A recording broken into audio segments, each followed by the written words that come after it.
Hello students, अज आप बेटा David Easton का जोड़ा सिस्टम अप्रोच पढ़ांगे जिसनों आप आधुनिक तुलनात्मक दृष्टिकोण भी कह दें या निवेश निकास मॉडल भी बोल दें। ठीक है, ये आप जी 2-3 पार्ट में इस चैप्टर को कंप्लीट करांगे। कहता है कि 20वीं सदी में रानी शास्त्र के अध्ययन में व्यवहारवादी क्रांति ने जिथे रानी शास्त्र का विषय वस्तु में परिवर्तन लिया उत्थे राजनीतिक प्रणालियों की तुलना लिए भी अनेकों नवीं विधियों को अपनाया गया कि जो जिमें मार्क्सवादी क्रांति आई, उदारवादी क्रांति आई, इस तरह ही बिहेवियरलिज्म जी रेवोल्यूशनस आई सी, व्यवहारवादी क्रांति आई सी।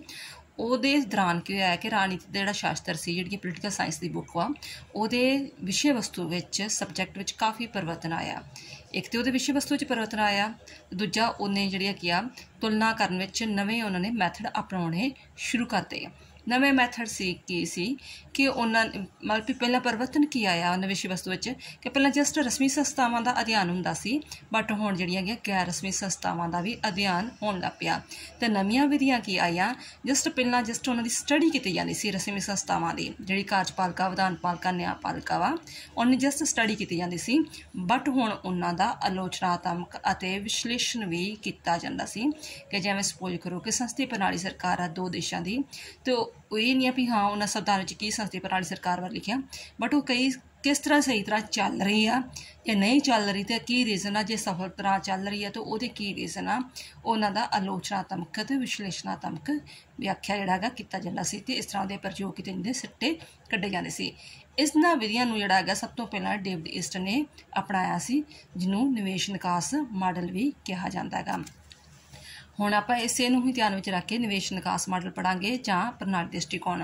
कहता जिहड़ा डेविड ईस्टन सी वो अमेरिका का प्रसिद्ध विद्वान सी, तो उन्हें अपनी 2 किताबां लिखियां। एक जिहड़ी हैगी सी द पोलिटिकल सिस्टम, तो दूजी किताब का नाम सी a system analysis of a political life. ठीक है, 2 किताबां लिखियां उसने, तो इन्हां दोनों किताबां दे विच उसने राजनीतिक प्रणाली नूं एक नवे शब्द दिते। ठीक है, राजनीतिक प्रणाली की हुंदी है, वो किवें काम करती है, किहड़े वातावरण में काम करती है, की प्रभाव पैंदा है, उहदे बारे उन्हें नवीं व्याख्या की।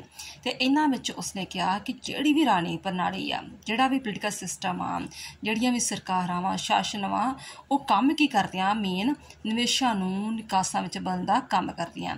एग्जाम्पल निवेश जिवें मान लो कि अपने जिवें कह लो कि बेरोजगारी बहुत आ, ठीक है, तो वह है निवेश। कहते सरकार बनानी, नवीं सरकार बनानी है, नवीं चोणां हो रही, तो बेरोजगारी बहुत है, बेरोजगारी का मुद्दा लै लेंदे आ, वो कहते तुहानूं नौकरियां देवांगे। ठीक है, निवेश की हो गया बेरोजगारी, तो निकास की हो गया नौकरियां, तो जिहड़े राजनीतिक प्रणाली की होगी सरकारां जां शासन।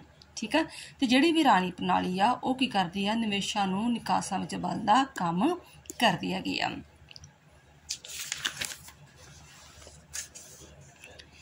कहता इसे ही जोड़ा डेविड ईस्टन आ वो निवेश निकास मॉडल कह दिंदा है।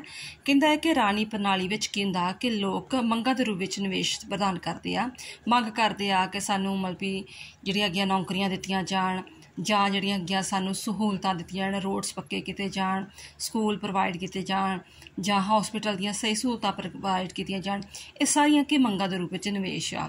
ते जिहड़ी सरकार आ, राजनीतिक प्रणाली अपनी समर्था ते योग्यता के अनुसार उन्हां दे हिसाब नाल कानून बनाउंदी है। ठीक है, अपनी समर्था ते योग्यता अनुसार उन्हां निर्णय ते नीतियां का निर्माण करती है, तो ये प्रक्रिया लगातार चलती रहिंदी है, जिन्होंने फीडबैक भी कह दिंदे हैगे आ जां लूप प्रक्रिया भी कह दिंदे हैगे आ। ठीक है, डेविड ईस्टन का मॉडल क्या निवेशों नूं निकासां विच बदलण दी प्रक्रिया नूं वो निवेश निकास मॉडल कह दिंदा है। डेविड ईस्टन के निवेश निकास मॉडल नूं प्रणाली दृष्टिकोण भी कहा जाता है वा, ते निवेश निकास मॉडल भी कहा जाता है। इहदे विच ओह की कहंदा हैगा, फिर इस विच एक्सप्लेन किया कि की कहंदा है कि जिहड़ा भी राजनीतिक प्रणाली आ उहदे विच जिहड़ी हैगी आ लगातार क्रियावां चलदियां रहिंदियां हैगियां। ठीक है, निवेशों नूं निकासां विच बदलण दी प्रक्रिया लगातार ही चलदी रहिंदी हैगी आ। कहता फिर जिहड़ी राजनीतिक जीवन की डेविड ईस्टन दी धारणा विच वो व्यवहार की व्यवस्था वर्गी आ, जिहड़ी कि वातावरण विच काम करदी है, उन्हां प्रभाव नाल संबंधित होंदी जिहड़ी कि बदले विच प्रभावित करदे हन। इस तरह आप कह सकते हैं कि राजनीतिक प्रणाली एक वक्रा स्वरूप खित्र होंदा ते परंतु दूजियां प्रणाली तो प्रभावित होंदी है, तो उन्हें प्रभावित भी करती है। एक एग्जाम्पल तौर पर कि कहता जिहड़ी राजनीतिक प्रणाली है हमेशा लगातार एक्टिविटीज़ करती रहिंदी है, कि राजनीतिक क्रियावां करदी रहिंदी, पोलिटिकल सिस्टम का जिहड़ा एक्टिविटी चलती रहिंदी है। तो ਉਹਦੇ ਜਿਹੜੇ ਹੈਗੇ ਉਹ ਆਪਣੇ ਅੰਦਰਲੇ ਵਾਤਾਵਰਨ ਤੋਂ ਪ੍ਰਭਾਵਿਤ ਹੁੰਦੀ ਹੈ। ਜਿਵੇਂ ਸਪੋਜ਼ ਕਰੋ ਪੰਜਾਬ ਦੀ ਪੋਲੀਟੀਕਲ ਸਿਸਟਮ ਵਗੈਰਾ ਵਾ, ਤਾਂ ਉਹ ਆਪਣੇ ਅੰਦਰੂਨੀ ਵਾਤਾਵਰਨ ਤੋਂ ਪ੍ਰਭਾਵਿਤ ਹੋਏਗੀ ਕਿ ਲੋਕੀ ਕਿਹੜੀਆਂ ਚੀਜ਼ਾਂ ਦਾ ਡਿਮਾਂਡਸ ਕਰਦੇ ਆ, ਲੋਕਾਂ ਦਾ ਝੁਕਾਅ ਕਿੱਧਰ ਜਾ ਰਿਹਾ, ਕਿਹੜੀ ਡਿਮਾਂਡਸ ਵੱਲ ਮੈਕਸੀਮਮ ਵੱਲ ਝੁਕਾਅ ਚੱਲ ਰਿਹਾ ਹੈਗਾ। ਜਿਵੇਂ ਪਹਿਲਾਂ ਜਿਹੜੀ ਕਿ ਕਾਂਗਰਸ ਸਰਕਾਰ ਆਈ ਤਾਂ ਉਹਨੇ ਬਰਗਾੜੀ ਦਾ ਕਾਰਨ ਲੈ ਲਿਆ ਕਿ ਹਾਂ ਇਨਸਾਫ ਦਿੱਤਾ ਜਾਵੇ। ਹੁਣ ਕੀ ਆ ਮੇਨ ਮੁੱਦਾ ਚੱਲ ਰਿਹਾ ਕਿ ਕਿਸਾਨਾਂ ਦੇ ਲਈ ਕਾਨੂੰਨ ਬਣਾਏ ਜਾਣ, ਜਿਹੜੀ ਹੈਗੇ ਕਾਨੂੰਨ ਰੱਦ ਕੀਤੇ ਜਾਣ, ਕਿ ਉਹ ਅੰਦਰਲੇ ਵਾਤਾਵਰਨ ਤੋਂ ਪ੍ਰਭਾਵਿਤ ਜ਼ਰੂਰ ਹੁੰਦੀ ਹੈ। ਅਤੇ ਵਾਤਾਵਰਨ ਜਿਹੜਾ ਹੈਗਾ ਧਾਰਮਿਕ ਵੀ ਹੋ ਸਕਦਾ, ਸਮਾਜਿਕ ਵੀ ਹੋ ਸਕਦਾ, ਆਰਥਿਕ ਵਾਤਾਵਰਨ ਵੀ ਹੋ ਸਕਦਾ। ਹੁਣ ਫਿਰ ਇਹਨੇ ਐਕਸਪਲੇਨ ਵੀ ਕੀਤਾ ਕਿ ਐਕਚੁਅਲੀ ਰਾਜਨੀਤਿਕ ਪ੍ਰਣਾਲੀ ਹੁੰਦੀ ਕੀ ਆ। ਕਹਿੰਦਾ ਹੈ ਡੇਵਿਡ ਈਸਟਨ ਨੇ ਆਪਣੀ ਕਿਤਾਬ ਜਿਹੜੀ ਕਿ ਦ ਪੋਲੀਟੀਕਲ ਸਿਸਟਮ ਵਿੱਚ ਰਾਜਨੀਤਿਕ ਪ੍ਰਣਾਲੀ ਦੇ ਸ਼ਬਦਾਂ ਦਾ ਵਰਣਨ ਕੀਤਾ ਹੈਗਾ ਵਾ। ਰਾਜਨੀਤਿਕ ਕਹਿੰਦਾ ਕਿ ਸ਼ਬਦ ਕੀ ਆ, ਰਾਜਨੀਤਿਕ ਭਾਵ ਕੀ ਹੁੰਦਾ, ਸ਼ਕਤੀ ਅਤੇ ਸੱਤਾ। ਠੀਕ ਹੈ, ਜਿੱਥੇ ਵੀ ਲੋਕ ਸਮੂਹਕ ਰੂਪ ਵਿੱਚ ਇਕੱਠੇ ਹੋਣ, ਠੀਕ ਹੈ, ਤਾਂ ਉਹਨਾਂ ਕੋਲ ਸ਼ਾਸਨ ਸੱਤਾ ਹੋਵੇ। ਮੰਨ ਲਓ ਕਿ ਕੋਈ ਤੁਹਾਡੇ ਪਰਿਵਾਰ ਦਾ ਮੈਂਬਰ ਜਿਹੜਾ ਹੈਗਾ ਵਾ ਪੋਲੀਟੀਕਲ ਪਾਰਟੀ ਵਿੱਚ ਸ਼ਾਮਲ ਹੋ ਜਾਂਦਾ, ਕਾਂਗਰਸ ਵਿੱਚ, ਅਕਾਲੀ 'ਚ, BJP 'ਚ, ਆਪ ਕਿਸੇ 'ਚ ਪਾਰਟੀ ਸ਼ਾਮਲ ਹੋ ਜਾਂਦਾ, ਤਾਂ ਉਹ ਕੀ ਹੋ ਗਿਆ, ਤੇ ਸ਼ਾਮਲ ਹੋ ਕੇ ਉਹ ਸਰਪੰਚ ਬਣ ਜਾਂਦਾ, MLA ਜਾਂ MP ਬਣ ਜਾਂਦਾ ਹੈ। ਠੀਕ ਹੈ, ਉਹ ਕੀ ਹੋ ਗਿਆ ਕਿ ਮਤਲਬ ਕਿ ਉਹ ਰਾਜਨੀਤਿਕ ਪ੍ਰਣਾਲੀ ਵਿੱਚ ਐਡ ਹੋ ਗਿਆ ਅਤੇ ਉਹਦੇ ਕੋਲ ਸ਼ਕਤੀ ਜਾਂ ਸ਼ਾਸਨ ਆ ਗਿਆ, ਉਹਨੂੰ ਆਪਾਂ ਕਹਾਂਗੇ ਰਾਜਨੀਤਿਕ। ਠੀਕ ਹੈ, ਰਾਜਨੀਤਿਕ ਪ੍ਰਣਾਲੀ। ਜਿਵੇਂ ਕਿ ਕੋਈ ਵੀ ਜਿਹੜਾ ਹੈਗਾ ਸਮੂਹ ਆ ਜਾਂ ਕਿਸੇ ਤਰ੍ਹਾਂ ਵੀ ਸਮੂਹ ਜਿਹੜਾ ਹੈਗਾ ਵਾ ਕਿਸੇ ਕੋਲ ਸ਼ਾਸਨ ਜਾਂ ਸ਼ਕਤੀ ਆ ਜਾਂਦੀ ਆ, ਅਤੇ ਉਸ ਸ਼ਾਸਨ ਦੀ ਸ਼ਕਤੀ ਦੇ ਨਾਲ ਜਿਹੜਾ ਹੈਗਾ ਵਾ ਆਪਣੀ ਗੱਲ ਮਨਵਾਉਂਦਾ ਵਾ, ਉੱਥੇ ਰਾਜਨੀਤਿਕ ਪ੍ਰਣਾਲੀ ਆ ਜਾਂਦੀ ਹੈਗੀ ਆ। ਪ੍ਰਣਾਲੀ ਨੂੰ ਉਹਨੇ ਵੱਖਰਾ ਵੈਸੇ ਡਿਫਾਈਨ ਕੀਤਾ ਵਾ। ਕਹਿੰਦਾ ਪ੍ਰਣਾਲੀ ਜਿਹੜੀ ਹੈਗੀ ਆ ਸਿਸਟਮ, ਯਾਨੀ ਕਿ ਉਹ ਹਮੇਸ਼ਾ ਹੀ ਆਪਸੀ ਨਿਰਭਰਤਾ ਹੁੰਦੀ ਆ ਅਤੇ ਕਿਸੇ ਆਪਣੇ ਵਾਤਾਵਰਨ ਤੋਂ ਪ੍ਰਭਾਵਿਤ ਕਰਦੀ ਆ। ਅਤੇ ਵਾਤਾਵਰਨ ਜਿਹੜੀ ਹੈਗੀ ਆ ਪ੍ਰਣਾਲੀ ਜਿਹੜੀ ਹੈਗੀ ਉਹਦੇ ਵਿੱਚ ਸੀਮਾ ਦੀ ਹੋਂਦ ਪਾਈ ਜਾਂਦੀ ਆ ਕਿ ਜਿਹੜੀ ਪ੍ਰਣਾਲੀ ਤੋਂ ਭਾਵ ਆ ਭਾਗਾਂ ਦੀ ਆਪਸੀ ਨਿਰਭਰਤਾ ਅਤੇ ਇਸਤੇਮਾਲ ਵੀ। ਜਿਵੇਂ ਲੋਕਾਂ ਦਾ ਸਮੂਹ ਆ, ਅਕਾਲੀ ਨਾਲ ਜਿਹੜੇ ਵੱਡੇ ਲੋਕ ਆ, ਬੱਚੇ ਲੋਕ ਆ, ਉਹਨਾਂ ਦਾ ਸਮੂਹ ਆ, ਕਾਂਗਰਸੀ ਦਾ ਆਪਣਾ ਸਮੂਹ ਆ, ਆਪ ਦਾ ਆਪਣਾ ਸਮੂਹ ਆ। ਠੀਕ ਆ, ਉਹਨਾਂ ਦੇ ਭਾਗਾਂ ਦੀ ਆਪਸੀ ਨਿਰਭਰਤਾ ਪਾਈ ਜਾਂਦੀ ਆ ਅਤੇ ਆਪਣੇ ਵਾਤਾਵਰਨ ਵਿਚਕਾਰ ਕਿਸੇ ਪ੍ਰਕਾਰ ਦੀ ਸੀਮਾ ਦੀ ਹੋਂਦ ਹੁੰਦੀ ਆ। ਹੁਣ ਇਸ ਪਰ ਡੈਫੀਨੇਸ਼ਨ ਤੋਂ ਆਧਾਰ 'ਤੇ ਆਪਾਂ ਜਿਹੜੀਆਂ ਇਹ ਚੀਜ਼ਾਂ ਵਿਸ਼ੇਸ਼ਤਾਵਾਂ ਕਰ ਸਕਦੇ ਹਾਂ ਕਿ ਪ੍ਰਣਾਲੀ ਵਿੱਚ ਐਕਚੁਅਲੀ ਹੁੰਦਾ ਕੀ ਆ।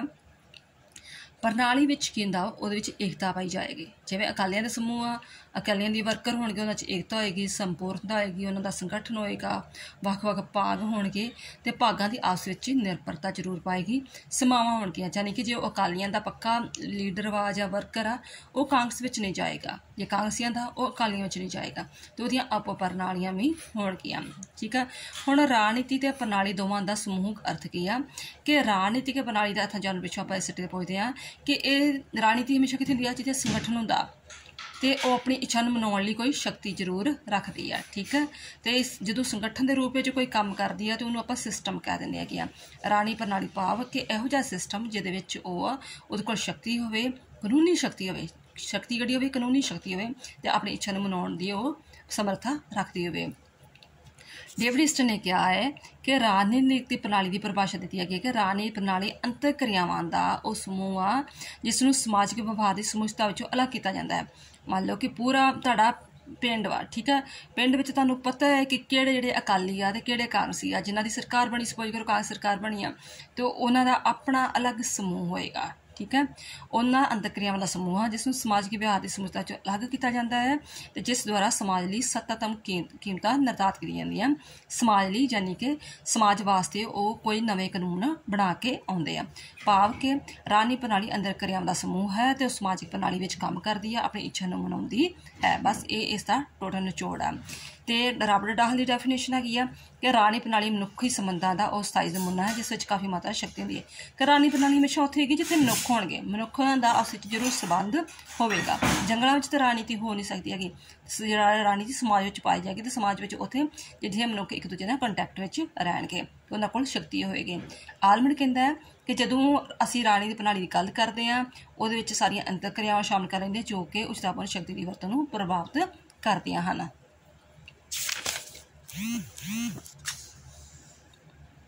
ਸਿੱਟਾ ਕਹਿੰਦਾ ਇਸ ਪਿੱਛੋਂ ਵੱਖ-ਵੱਖ ਵਿਦਵਾਨਾਂ ਵਿਚਾਰ ਪੜ੍ਹਨ ਪਿੱਛੋਂ ਆਪਾਂ ਇਸ ਸਿੱਟੇ 'ਤੇ ਪਹੁੰਚਦੇ ਹਾਂ ਕਿ ਰਾਜਨੀਤਿਕ ਪ੍ਰਣਾਲੀ ਦਾ ਅੰਤਰ-ਕਿਰਿਆਵਾਂ ਅਤੇ ਸੰਰਚਨਾਵਾਂ ਯਾਨੀ ਕਿ ਕਾਰਜਪਾਲਿਕਾ, ਵਿਧਾਨਪਾਲਿਕਾ, ਨਿਆਂਪਾਲਿਕਾ, ਸਰਪੰਚ ਹੋ ਗਏ, ਜ਼ਿਲ੍ਹਾ ਪ੍ਰੀਸ਼ਦ ਹੋ ਗਏ ਜਾਂ ਜਿਹੜੇ ਹੈਗੀ ਆ ਬਲਾਕ ਸਮਿਤੀ ਹੋ ਗਈ, ਕੋਈ ਵੀ ਸੰਰਚਨਾ ਵਗੈਰਾ ਕਹਿ ਲਓ, ਤਾਂ ਇੱਕ ਅਜਿਹਾ ਸਮੂਹ ਹੈ ਜਿਸ ਦਾ ਸਰੀਰਕ ਦਬਾਅ ਪਾਉਣ ਵਾਲੀ ਉਚਤਾਪੂਰਨ ਸ਼ਕਤੀ ਦਾ ਅੰਤਮ ਕੰਟਰੋਲ ਹੈ। ਰਾਜਨੀਤਿਕ ਪ੍ਰਣਾਲੀ ਕੋਲ ਉਚਤਾਪੂਰਨ ਸ਼ਕਤੀ ਦੀ ਹੋਂਦ ਹੈ ਅਤੇ ਇਸ ਨੂੰ ਬਾਕੀ ਪ੍ਰਣਾਲੀਆਂ ਨੂੰ ਵੱਖ ਕਰਦੀ ਹੈ। ਆਈ ਹੋਪ ਤੁਹਾਨੂੰ ਮੀਨਿੰਗ, ਡੈਫੀਨੇਸ਼ਨ, ਇਹ ਚੀਜ਼ਾਂ ਦੀ ਸਮਝ ਆ ਚੁੱਕੀ ਹੋਵੇਗੀ। ਥੈਂਕਸ।